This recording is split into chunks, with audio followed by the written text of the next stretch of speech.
now recording this matter again. We're back after a short break. We did the direct examination of Ms. Beier by Mr. Mullenbach. We're going to do the cross by Mr. Cross. And the parties have agreed they can go beyond the 4:30 deadline or stopping time, which is 4:20 now. And Ms. Beier has said that she's available for some time. We're going to try to see what's happening at 5 o'clock. To see if we can finish or what we're going to do. Okay, go ahead, Mr. Cross. Great. Can you just tell us which of your answers that you just gave in response to Mr. Mullenbach's questions applied specifically to Sue Novak? I don't understand. I don't understand. Okay. Well, you gave a bunch of answers to Mr. Mullenbach in response to his questions, right? Yes. Okay, and some of them had to do with generally with policy and procedure and so forth, right? Correct. Okay. Yep. Specifically, what answers to your questions had to do specifically with Sue Novak? I don't have an exact number. I don't know how to answer that. So definitely we talked about whether she resigned or was terminated, or what would have happened if she resigned or if she would have been terminated. That was specific to her. We talked. How do you know that that was specific to her? How do you have that information specific to Sue Novak? So the judge asked me if she would have waited to resign, would there have been a difference? That was specific, I assumed, to Sue Novak since we are at this hearing. So you assumed, okay, but how do you know specifically? Let me ask you a different way. Judge, if I could ask that the witness be allowed to provide her answers before she's cut off, I'd appreciate it. I think the questioning was a little difficult given the questions that Mr. Cross was asking. So let's just let him reformulate the question. Go ahead.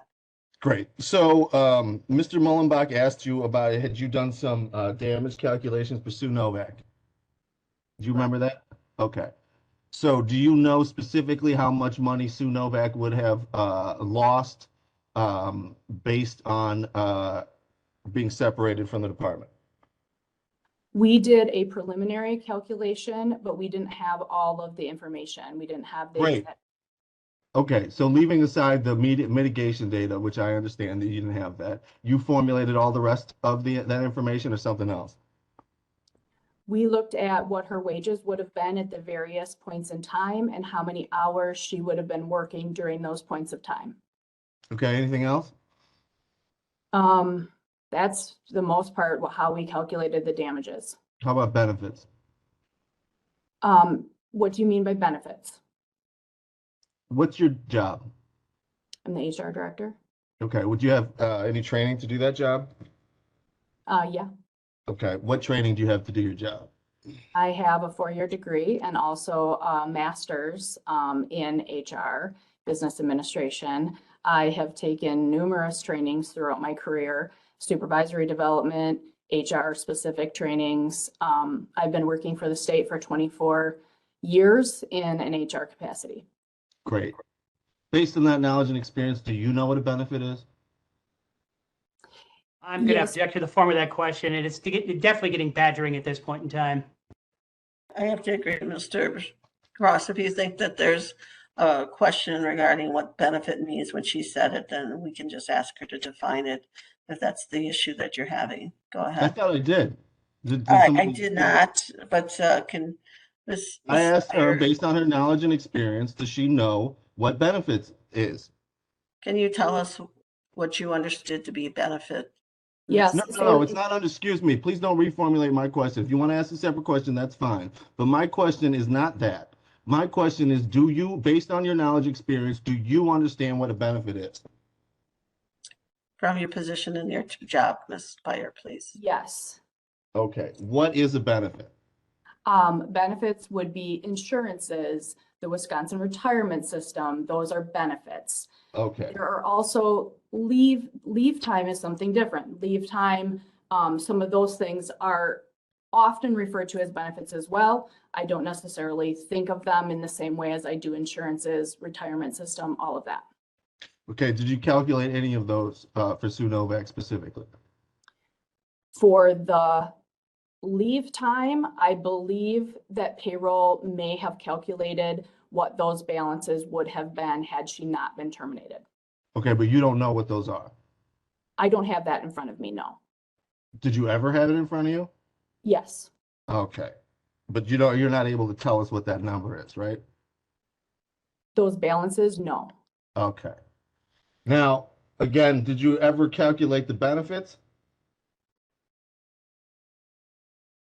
So I need to know what you mean by benefits. Calculate what in particular are you wondering? Okay. So based on the definition that you gave already for benefits, and keeping that in mind, did you calculate any benefits? We did not calculate any health insurance or those benefits. We How about did, vacation? so for leave time, we did do some calculations. I do not have those balances in front of me. How about sick leave credit? We calculated what the balance would have been had she stayed employed. Okay. How about, do you know, what's that number? I don't have that in front of me. Okay, but you had it in front of you at one time, Yes, but you don't know what it is today. correct. Okay. And Mr. Mullenbach asked you to get those numbers right? He asked me what the damages were. So damages in terms of what we would owe her as a monetary amount, we calculated the hours of work and what her rate of pay would have been to get those damages. Okay, And what was your calculation of damages? It was probably around 280 some thousand, but that did not include any mitigation. So that's not truly damages. That's just what she would have earned. Okay. And what date was that up to?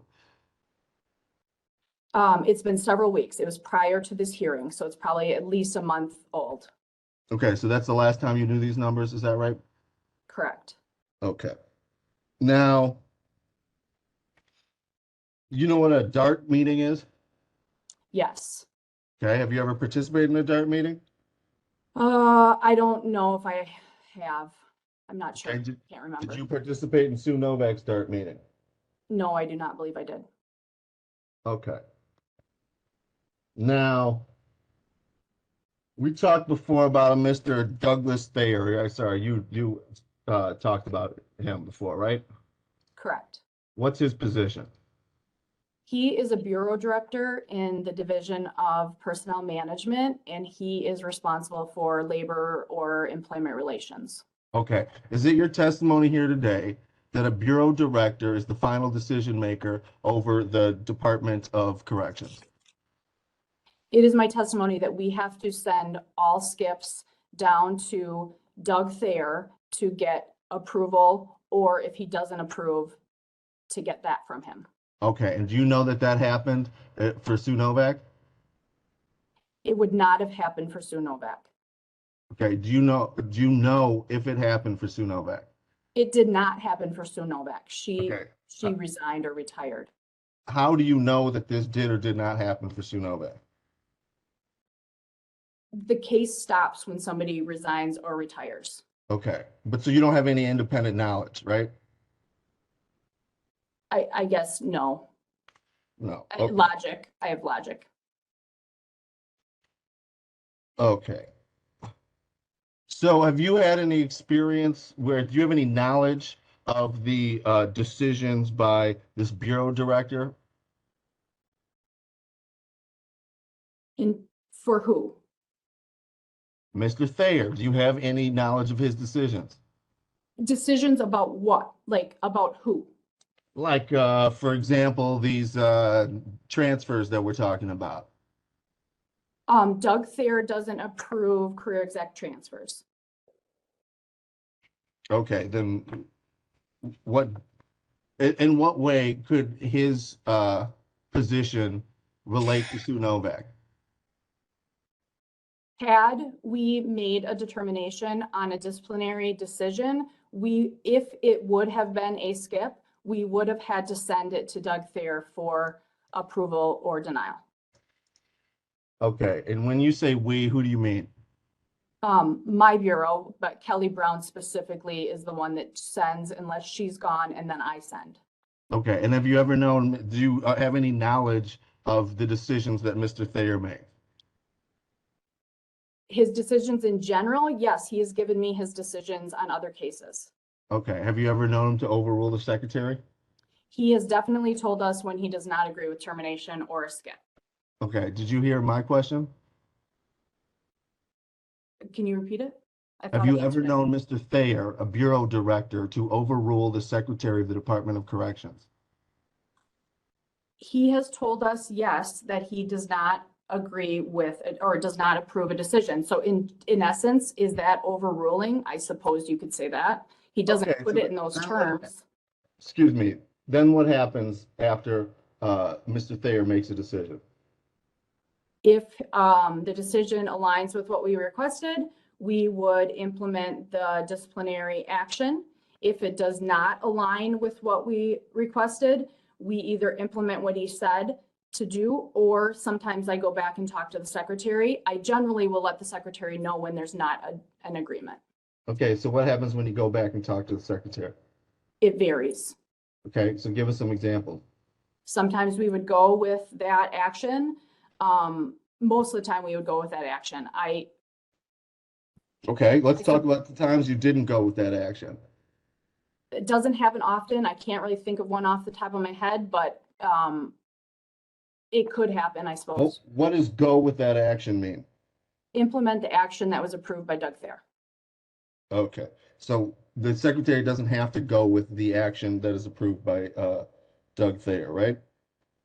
If he does not, then he would not have to. If he does not, he risks not having the support when the actions are appealed. Okay. And you knew that when you answered Mr. Mullenbach's questions before, right? Did I know that was the process? Yes. Yeah, okay. Now, you said before you had a dotted line relationship with the secretary. Currently, yes. What does a dotted line relationship mean? Well, let's go back. Did you ever have something that was other than a dotted line relationship with Secretary Carr? Not with Secretary Carr ever, but prior deputy secretaries before HR Shared Services in 2018. Okay. So what does a dotted line relationship to Secretary Carr mean? It means I serve him. I process all the HR functions for him. I'm generally under his purview, but he is not my direct supervisor in terms of paying me, in terms of giving me evaluations, in terms of approving my time. Ultimately, I have a direct supervisor downtown at the Division of Personnel Management. Okay. What if Secretary Carr woke up one day and decided he wanted a new business administrator? What would happen? I'm not a business administrator. Do you mean HR or HR? I'm not sure what you mean. Sure, whatever your title is. Let's say he wanted a new one of those. I hope that doesn't happen. He would probably contact downtown to see if I could be reassigned somewhere else. Okay. Now, do you have any knowledge of whether or not Sue Novak was actually transferred to Red Granite? Yes, in terms of the transaction, yes, the transaction happened. Okay, was she on leave at that time or something else? I believe she was on leave.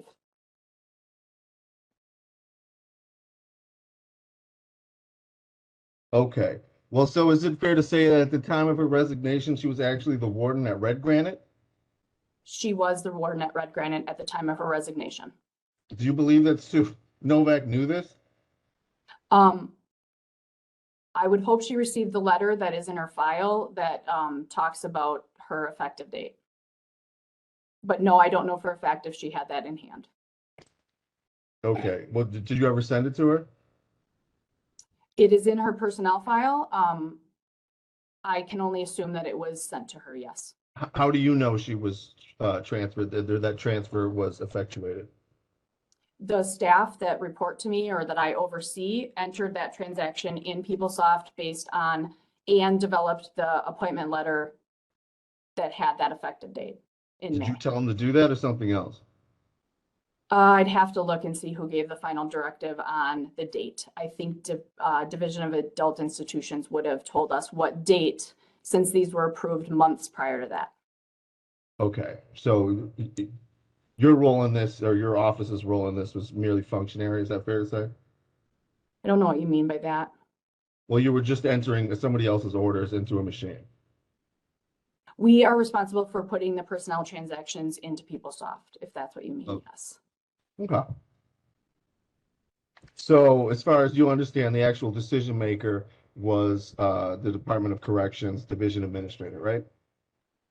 They would have decided what the effective date is, probably in conjunction with the Secretary's office. Okay, and when was the effective date decided?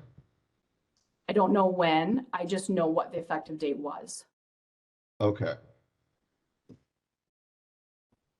Thank you. Now, did you say that you read the Ms. Novak's disciplinary packet? At one point during the way, yes, I have read through it. Great. When was that? Or what step along the way was that? So her interviews would have been part of other people's packets as well. So I would have read portions of hers. And then I also was responsible for the public records responses when Ms. Novak's packet was provided. And so I would have also reviewed for redactions and other things during that time.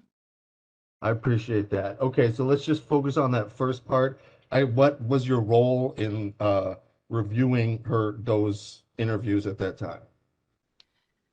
So my role, I didn't have a role with Sue Novak's packet. Okay, then I'll ask it a different way. How did you come to, how did Sue Novak's packet come to your knowledge? So part of it would have been when I was reviewing everyone else's investigations and a determination on what a disciplinary action should be.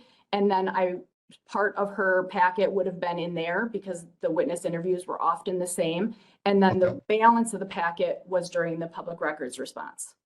I understand. So was this for disciplinary decisions that you were reviewing her packet for other DOC employees? No, I was not reviewing her packet for disciplinary decisions on her. I was reviewing their packets and her interviews were part of that. Now I think we Disciplinary got it. decisions. Okay. So do you recall what employees we're talking about? Oh Or do you gosh, recall we had a lot. No, and the jobs, it's fine. So is it fair to say that some of these employees are frontline employees? Yes, some of them were. Okay. And was the highest ranking employee that you were dealing with the deputy warden? Yes, that would have been the highest. Okay. And then, but you didn't look at Sue Novak's packet directly? Is that right?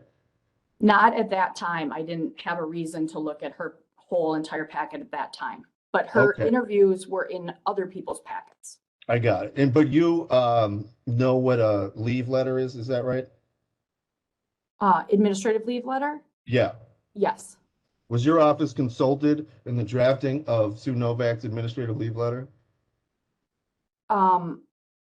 I would have to speculate we were, but I don't have direct knowledge of that I can recall. Is that the general practice?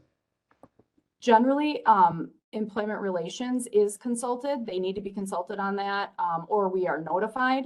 But I have a section that does that, so I don't always get involved myself. Okay. Well, but a warden's a pretty high-level employee, right? Yes. Do you think you would have remembered if a warden had come across your desk? So I was aware of it. I don't know that I was consulted on whether it should happen or not. Great. How did you become aware of it? I was aware of all of the CCI investigations. Okay. In what capacity? My capacity as the HR director for the department. Okay. Who made you aware of these investigations? Various ways. Kelly Brown reports to me, and everything in employment relations has to go through her or her staff. I also consult with division administrators. I also consult with the secretary's office. Okay. In what ways did you consult with the secretary's office? In terms of what? These disciplines at Columbia Corrections in the spring of 2020. I knew they were happening. We talked about assigning them to internal affairs. I was made aware along the way of different things that were happening, where we were at in the stages. And then I ultimately, for those who were being disciplined, I ultimately brought those packets up to the secretary's office and reviewed them for the management advisory team. Great. When you were made aware of different things, what were those different things that you were made aware of? It's been 3 years, status updates, where things are at. Some people retired, some people did not, whether or not we were ready to review at the management advisory team, the normal things that I become aware of for disciplines. Okay. Were you aware of the start of the internal affairs investigation into Sue Novak? The start of it? Mm-hmm. Yes, I would have been made aware that an investigation was happening. Okay. And who made you aware of that? I would have to speculate it's probably the secretary's office.